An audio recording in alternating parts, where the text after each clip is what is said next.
नमस्कार, मेरा नाम है विप्लव पांडे। आप सभी को जानकर बहुत खुशी होगी कि गुरुवाणी एकेडमी और the coach of good times अब कोलैबोरेट कर रहे हैं। तो अगर आप ये video the coach of good times के चैनल यानी कि मेरे चैनल पर देख रहे हैं तो गुरुवाणी एकेडमी का लिंक आपको डिस्क्रिप्शन में मिल जाएगा। आप उस चैनल को जरूर सब्सक्राइब कर दीजिएगा। अगर आप इस वीडियो को गुरुवाणी एकेडमी का चैनल पर देख रहे हैं तो the coach of good times यानी कि मेरे चैनल का लिंक आपको डिस्क्रिप्शन में मिल जाएगा, तो आप उसको वहां जाकर सब्सक्राइब कर लीजिएगा ताकि आगे आने वाले हर वीडियोज आपको दोनों चैनल पर बहुत ही अच्छे तरीके से मिलते रहें।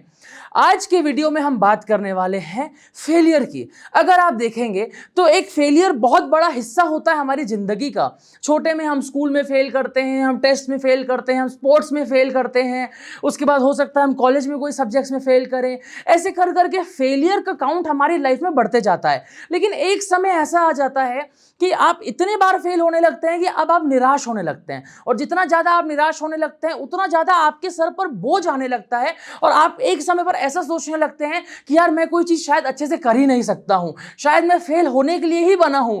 तो आज के वीडियो में मैं आपको 3 ऐसी चीजें बताने वाला हूं, 3 ऐसे स्ट्रॉन्ग पॉइंट्स कि क्यों फेल होना आपके लिए बहुत अच्छी चीज है। मैं तो ये मानता हूं कि फेल होना मेरे लिए one of the best thing है। तो आज के वीडियो में आपको यही बताऊंगा कि क्यों फेल होना आपके लिए बहुत अच्छा है। अगर सबसे पहले पॉइंट से हम शुरुआत करें, सबसे पहला पॉइंट फेल होने का ये होता है कि आपको दोबारा कोशिश करने का मौका मिलता है। भाई जिंदगी में बहुत सारी चीजें ऐसी नहीं होती जिनमें आपको दोबारा कोशिश करने का मौका मिलेगा, लेकिन फेल होने पर आपको वो मौका फिर से मिलेगा। इसमें हम क्या कर सकते हैं, हम चीजों को बहुत अच्छे से एनालाइज कर सकते हैं, हम चीजों को बहुत अच्छे से रिवाइज कर सकते हैं, हम फिगर आउट कर सकते हैं कि हमसे कहां पर गलती हुई और उसके बाद हम उस गलती को ठीक करके बहुत ही अच्छे से उस चीज में पास हो सकते हैं। अगर आप देखेंगे, अगर आप एक टेस्ट देते हैं फॉर एग्जाम्पल, अब उसमें आपका 40% आ गया और आप पास हो गए तो वो 40% वहां पर स्टे हो गया। लेकिन अगर आप वो टेस्ट पर फेल हो गए, उसको पॉजिटिवली लेके आप बहुत अच्छे से पढ़ाई करके अपना एग्जाम फिर से देंगे तो हो सकता है कि शायद आपका 80-85% आ जाए। यहां 40% में आप पास हो रहे थे और यहां आप फेल होकर रीट्राई पर आपने 80% ले आया। तो आप खुद बताइए कौन सा ज्यादा सही है।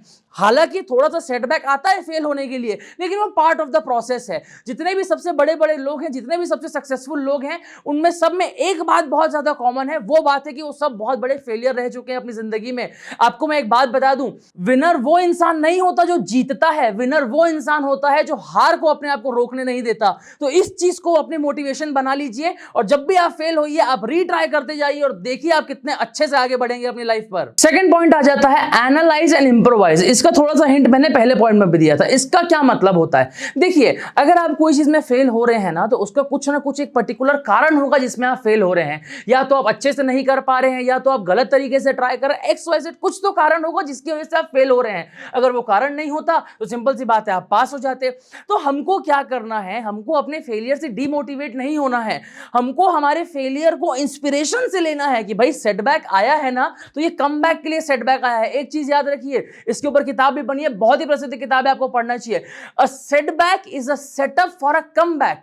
इसका मतलब ये होता है जब भी मैं फेल होऊंगा ना तो मैं अगली बार और अच्छे से करने के लिए फेल होऊंगा। तो हमको क्या करना है, हमको एनालाइज करना है। ये मेरी थ्योरी है, एनालाइज एंड इंप्रोवाइज। इसका मतलब ये होता है कि हमको एनालाइज करना है, हमको पूरा एनालिसिस करना है कि भाई गलती कहां पर हो गई। शुरुआत से लेके वो पहली कड़ी से लेके आखिरी कड़ी तक हमको देखते जाना है कि भाई कहां पर गलती हुई। हो सकता है एक गलती मिले, हो सकता है बहुत सारी गलतियां मिले। अब क्या करना है, एनालाइज वाला पार्ट तो आपने कर लिया, अब आपको करना है इंप्रोवाइज। इंप्रोवाइज का मतलब क्या, जहां पर गलती हुई है उस गलती को हम बेस्ट तरीके से कैसे सुधार सकते हैं।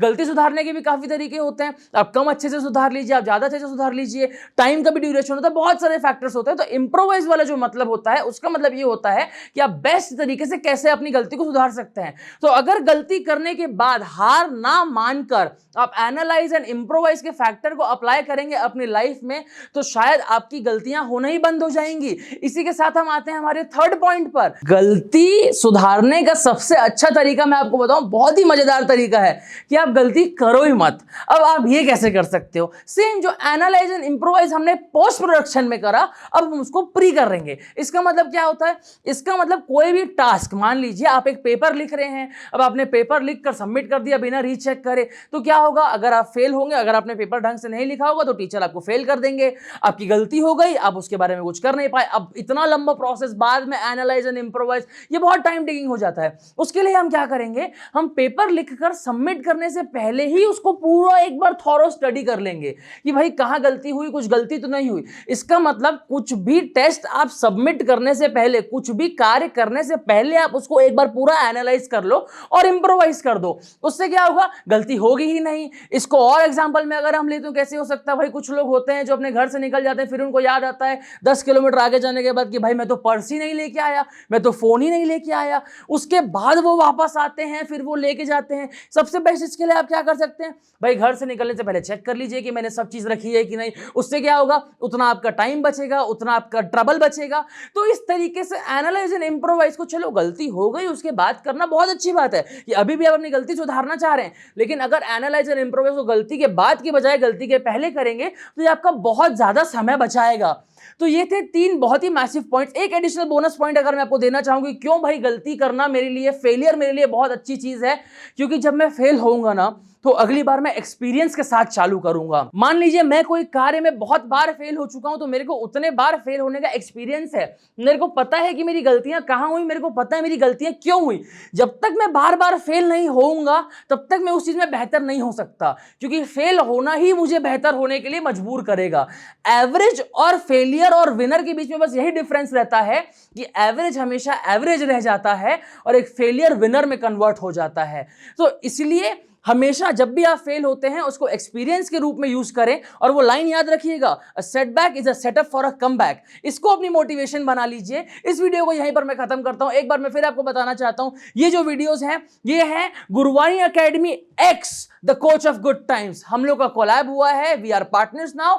तो आप दोनों चैनल को सब्सक्राइब कर लीजिए ताकि उनके भी बहुत अच्छे वीडियोस और मेरे भी बहुत अच्छे वीडियोस आपको पूरे समय मिलते रहे। तो इसी के साथ अगले वीडियो में मिलते हैं, तब तक के लिए नमस्कार।